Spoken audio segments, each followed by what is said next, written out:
Здравейте, скъпи приятели! Намираме се в Берген, Норвегия и моето веси пак ви изненадва. Пристигнах вчера тук. Сме на нещо като изложение на ретро автомобили. Няма мотоциклети. Малко ще се разходим да видим как е тук в Норвегия ретро парада. Нещо интересно тук. Кадет с отзади като багажник е направено. Много интересно. Опели предимно. Там има Volkswagen отпред. Ще направя снимки към клипа. Това е интересно. Виждате пак още един тук Opel. Ето тук на полицията на Норвегия тогава, в тези години. Полити. Volkswagen. Тук са американските коли. Peugeot има Opel тук. Mercedes. Пожарната. Така един поглед да видите.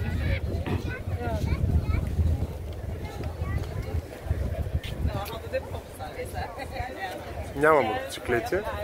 Както знаете, Норвегия е сурова държава, със суров климат. Има клубови, но няма.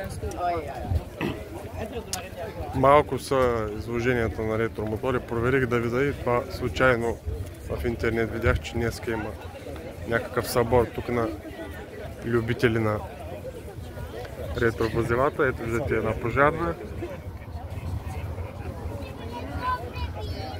От 80-те години тук полицейски коли. Това е интересно. 33-та година. И общо взето това е парада. Тук в прекрасния град Берген в Норвегия, където са фиордите и правим впечатление, че града е много чист, много подреден.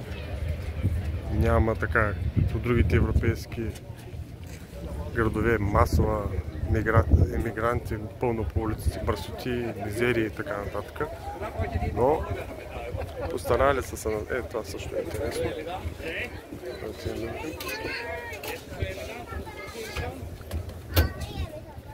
Линкълн.